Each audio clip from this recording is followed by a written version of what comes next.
Hello students, कैसे आप सभी लोग। आज हम इस लेक्चर में इस वीडियो में हम करने वाले हैं हमारा इंग्लिश का 2.2 जिसका नाम है the worth of a fabric, इसका क्वेश्चन और आंसर्स। ठीक है, कल मैंने इस चैप्टर को एक्सप्लेन किया था, एक्सप्लेनेशन का वीडियो आपको मिल जाएगा हमारी प्लेलिस्ट में। आज हम इसके क्वेश्चन आंसर्स करने वाले हैं। ठीक है, तो देखो सबसे पहले हमारा क्या है, मीनिंग्स। मीनिंग्स में हमें फर्स्ट क्या दिया गया है, बॉल। इसका मतलब क्या, pod of the cotton plant. ये कॉटन प्लांट का जो हमारा कापूस का पेड़ होता है उसका पॉड होता है। ठीक है, मतलब एक बॉल जैसा होता है, उसके अंदर कॉटन होता है। अब सेकंड क्या है, स्पिनिंग। स्पिनिंग मतलब क्या, प्रोसेस ऑफ मेकिंग yarn और thread out of cotton, cotton wool. क्या बोल रहे हैं, स्पिनिंग का मतलब क्या होता है कि ऐसा जो प्रोसेस से यार्न या तो थ्रेड बनाया जाता है कॉटन का यूज़ करके। ठीक है, कापूस का यूज़ करके जब हम धागा बनाते हैं तो उस प्रोसेस को हम बोलते हैं स्पिनिंग। फिर क्या, कार्डेड। कार्डेड मतलब क्या, cleaned and combed cotton to remove seeds. क्या बोल रहे हैं, कार्डेड मतलब होता है कि साफ करके जब कॉटन में से हम बीज निकालते हैं, जो कापूस रहता है ना उसमें जो बीज रहता है, तो उस बीज को निकालना, साफ करना, उसको हम बोलते हैं कार्डेड। फिर फोर्थ क्या है हमारा, स्पन। स्पन मतलब क्या, drew out and twisted cotton to make yarn और थ्रेड।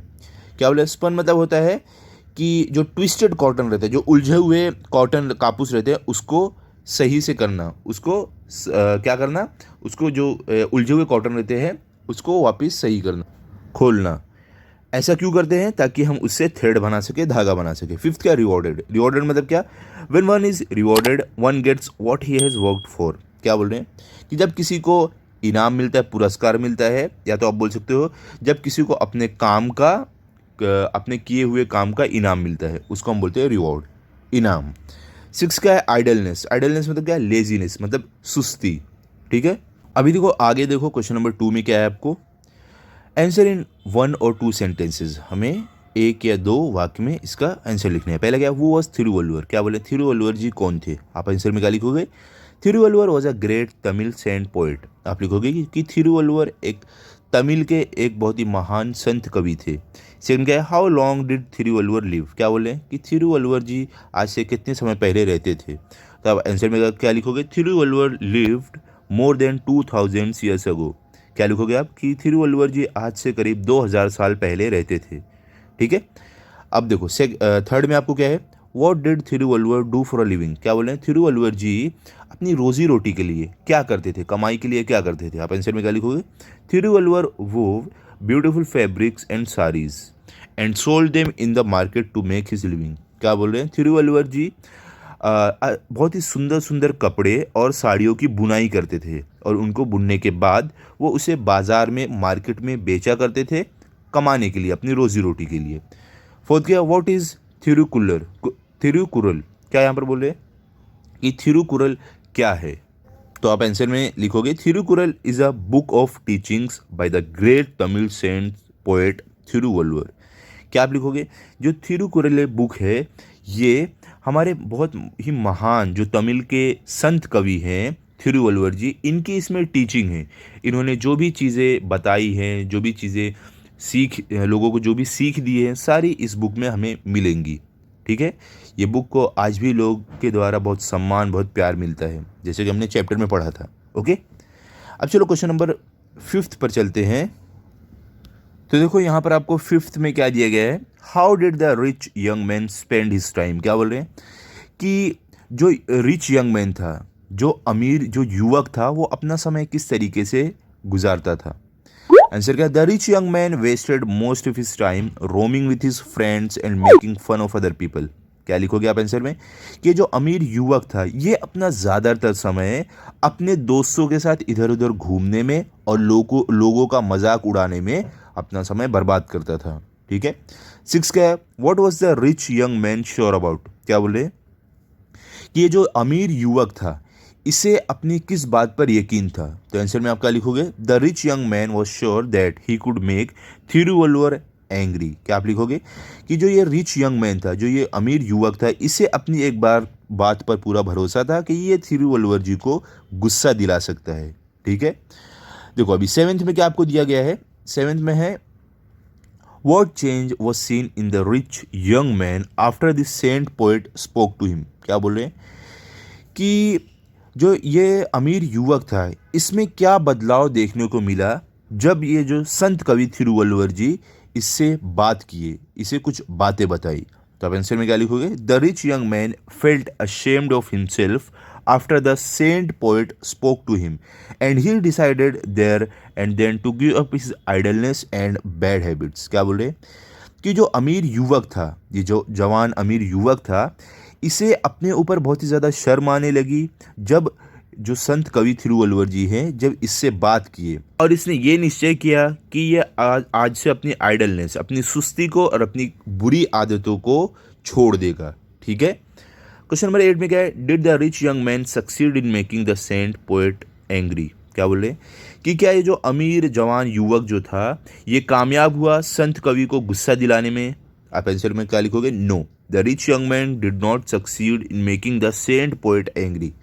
आप क्या लिखोगे? नहीं, ये जो रिच यंग मैन था, ये जो युवक था, अमीर युवक, ये कामयाब नहीं हो पाया संत कवि जी को गुस्सा दिलाने में, थिरुवल्लुवर जी को गुस्सा दिलाने में। ठीक है, कामयाब नहीं हो पाया। अब देखो क्वेश्चन नंबर 3 में आपको क्या है? यहाँ पर आपको describe the following with the help of the story. क्या बोले? कि ये जो हमें दिए गए हैं कुछ वर्ड्स, इसको हमें क्या करना है? अपने स्टोरी, अपने कहानी से हमें डिस्क्राइब करना है। पहला क्या है? थिरुवल्लुवर। तो थिरुवल्लुवर जी के बारे में क्या लिखेंगे? Thiruvalluvar was a great saint poet who is loved and respected even now. क्या बोल रहे हैं? कि थिरुवल्लुवर जी एक बहुत ही ज़्यादा महान संत कवि थे जिनको आज भी प्यार और सम्मान मिलता है। People said that he never got angry, never used bad words and never shouted at anyone. क्या बोल रहे हैं?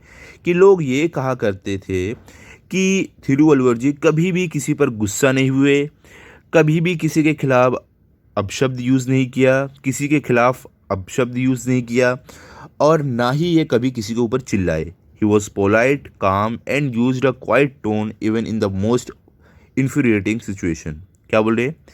कि ये बहुत ही ज़्यादा पोलाइट थे, मतलब बहुत ही ज़्यादा लोगों से प्यार से बात कर रहे थे, बहुत काम थे, मतलब बहुत ज़्यादा शांत थे, और ये क्वाइट टोन में बात करते थे। अगर भले से सिचुएशन जो है बहुत ही ज़्यादा बुरी हो, बहुत ज़्यादा ख़राब हो, तो उसमें भी ये एकदम धीमी आवाज़ में बात करते थे। जैसे कि अगर कहीं गुस्सा होने वाली बात हो, वहाँ भी ये आराम से, अच्छे से, प्यार से बात करते थे।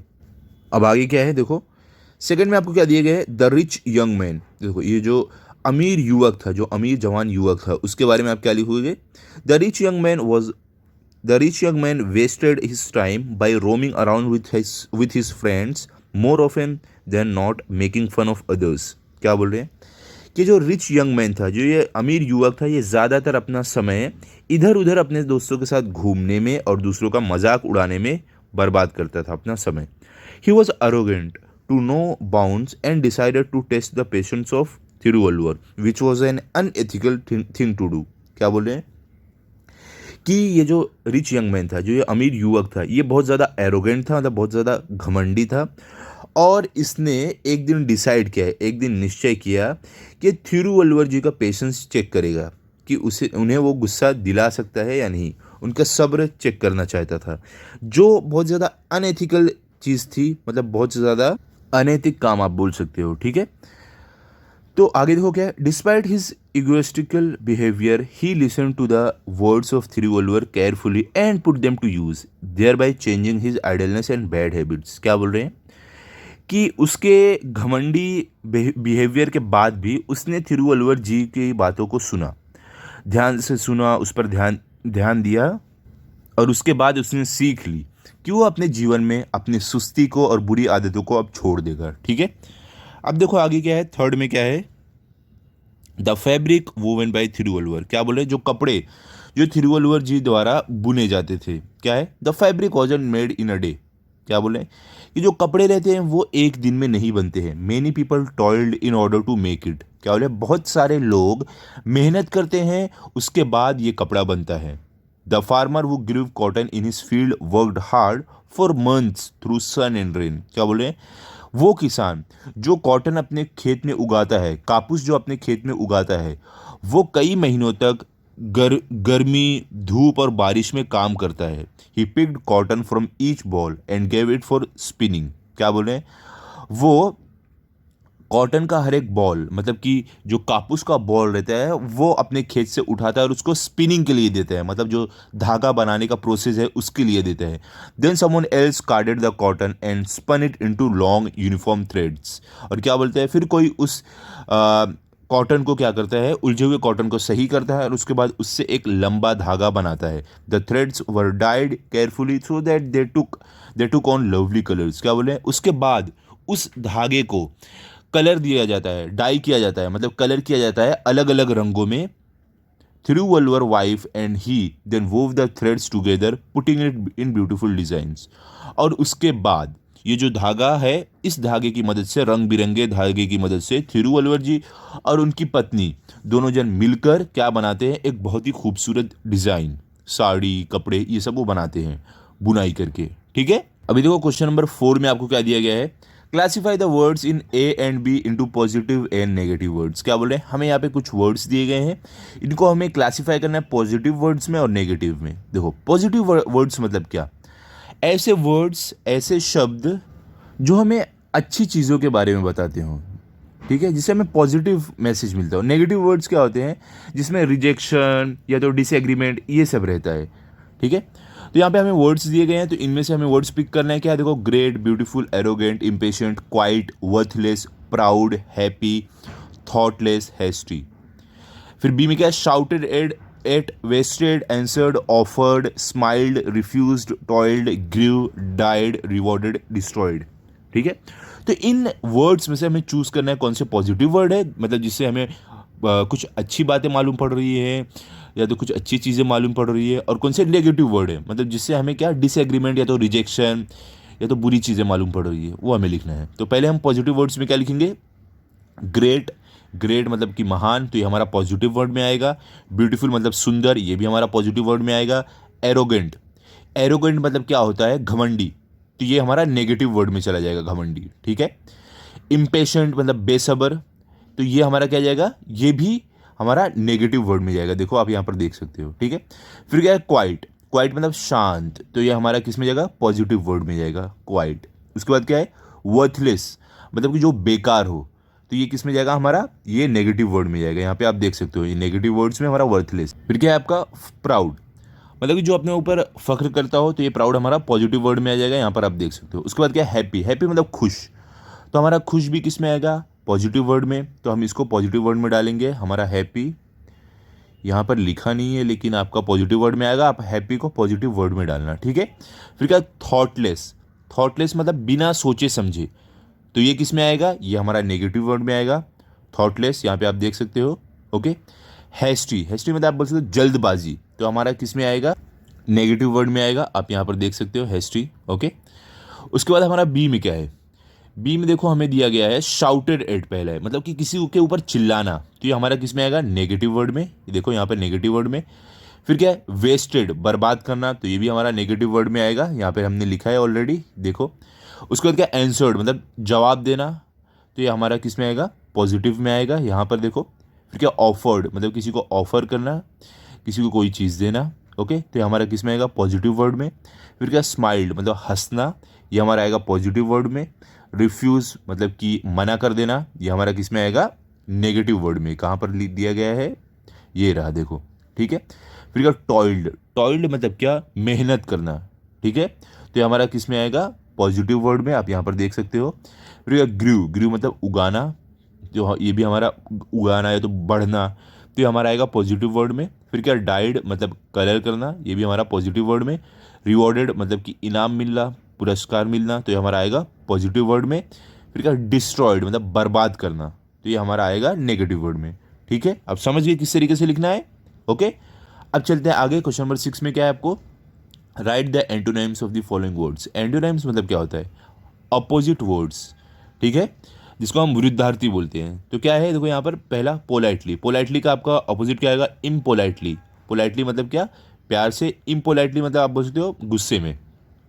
कामली, कामली मतलब एकदम शांत। एजिटेटेडली मतलब कि अशांत। फिर क्या आपका थर्ड, सॉफ्टली, सॉफ्टली मतलब क्या, एकदम नरमी से। लाउडली मतलब चिल्ला कर। फिर आपका फोर्थ क्या है, केयरफुली, केयरफुली का अपोजिट क्या है, केयरलेसली। केयरफुली मतलब बहुत ही ज़्यादा ध्यान से, केयरलेसली मतलब कि एकदम लापरवाही से। ठीक है, तो यहाँ पर हो गया हमारा अपोजिट वर्ड्स, एंटोनाइम्स। अब आगे क्या है देखो क्वेश्चन नंबर 7 में, यहाँ पर आप देखोगे क्वेश्चन नंबर 7 में क्या आपको बोले, find the following adverbs in the story, what adverbs do they tell us more about, write down the pairs of adverbs, verbs and adverbs. क्या बोल रहे हैं यहाँ पर कि हमें स्टोरी में से कुछ एडवर्ब्स को ढूंढना है और ये जो वर्ब्स हैं ये हमें क्या बता रहे हैं, और हमें वर्ब्स और एडवर्ब्स का एक पेयर बना के लिखना है। तो देखो यहाँ पे हमने बनाया है, देखो ये हमारा यहाँ पे वर्ब है और ये साइड एडवर्ब है, ये साइड हमारा वर्ब और इधर देखो एडवर्ब ये वाले साइड है। तो देखो पहला क्या है, लिव्ड, ठीक है, ये हमारा वर्ब है, इसका एडवर्ब क्या है, अगो। फिर हमारा क्या है, लव्ड, इसका एडवर्ब क्या है, ग्रेटली। फिर हमारा क्या है, हैव एडवर्ब है, इसका हमारा एडवर्ब क्या है, टुडे। फिर हमारा वर्ब क्या है, एंसर्ड, इसका एडवर्ब क्या है, पोलाइटली, ठीक है। फिर आगे क्या है, वेंट, ये हमारा वर्ब है, इसका एडवर्ब क्या है, कामली। फिर हमारा वर्ब क्या है, वर्कड, इसका एडवर्ब है, हार्ड। फिर क्या है, स्पोकन, ये हमारा वर्ब है, एडवर्ब क्या है, सॉफ्टली। फिर हमारा देखो डिसाइडेड, ये वर्ब है, देन एंड देयर, ये एडवर्ब है। फिर क्या है, डाइड, ये हमारा वर्ब है, एडवर्ब है, केयरफुली। ओके, चलो भी आगे चलते हैं। देखो हमारा लास्ट क्वेश्चन है, क्या है, use the following phrases in your own words. क्या बोले, जो हमें फ्रेज दिए गए इसको अपने वाक्य में, हमें अपने शब्दों में हमें यूज करके लिखना है। तो पहला क्या है, देखो आपको यहाँ पर रोम अराउंड मतलब इधर उधर घूमना, तो आप क्या लिखोगे, we roamed around Paris till dusk. यहाँ पर बोल रहे हैं कि हम पेरिस में शाम तक घूमते रहे। फिर क्या है, अगेन एंड अगेन, मतलब कि बार बार। We chanted the shlokas again and again. क्या यहाँ पर बोल रहे हैं कि हम श्लोका को बार बार पढ़ते रहे, बार बार क्या करते रहे, उसे जपते रहे। अब क्या है आगे, ब्रिंग समथिंग बैक, मतलब किसी चीज़ को वापस लाना। क्या लिखोगे आप, each and every students on the tour brought something back home. क्या बोल रहे हैं कि हर एक बच्चा टूर पर जाने के बाद घर कुछ ना कुछ वापस लेकर आया। There and then, there and then मतलब क्या आप बोल सकते हो कि वहाँ उस समय, आप बोल सकते हो वहाँ तब। क्या है, Lokmanya Tilak decided there and then that he would not tolerate injustice of any sort. क्या बोले कि लोकमान्य तिलक जी ने ये डिसाइड किया वहाँ पर कि अब से वो कभी भी किसी के खिलाफ इनजस्टिस, मतलब कि आप बोल सकते हो कभी भी किसी के खिलाफ अन्याय बर्दाश्त नहीं करेंगे, टॉलरेट नहीं करेंगे, ठीक है। तो यहाँ पे हमारा ये चैप्टर कंप्लीट हो गया है। आई होप आपको सारी चीज़ें क्लियर हो गई है, अच्छे से समझे आप इस चैप्टर को अच्छे से पढ़ लो, रिवाइज कर लो, ताकि आपके टेस्ट में फुल मार्क्स आए। मिलते हैं भी अगले वीडियो में। अगर आपको ये वीडियो अच्छा लगा हो तो आप इस वीडियो को लाइक करो, अपने सभी दोस्तों के साथ शेयर करो और चैनल को सब्सक्राइब करो। Thank you.